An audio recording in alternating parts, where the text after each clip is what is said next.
hamma narsa inshaalloh yaxshi bo'ladi, bugungi kunim eng go'zal kun bo'ladi degan niyat bilan turadi. Bunga dalil shuki, Rasul akram alayhisolatu vassalom fa'lul hasan, ya'niki yaxshi niyatni yoqtirar edilar. Shum niyatlikni mutlaqo yoqtirmasdilar. Hadis sharif.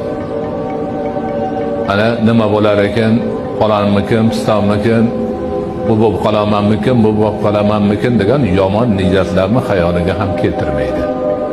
Faqat yaxshilik, faqat yaxshi umidvorlik ma'nosini o'zida mujassam qilgan holda mo'min banda o'rnidan turadi. Doimiy ravishda shundoq bo'lib yurish kerak. Hamma narsani yaxshilikka yo'yish kerak. Hamma narsadan faqat yaxshilikni kutib, Allohning o'zi bizga shu yaxshilikni beradi degan niyatda yurish kerak.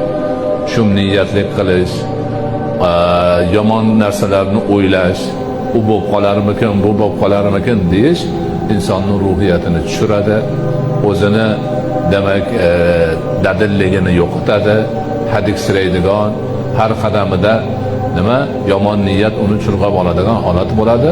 Unaqa odamning ishi mutlaqo yurishmaydi.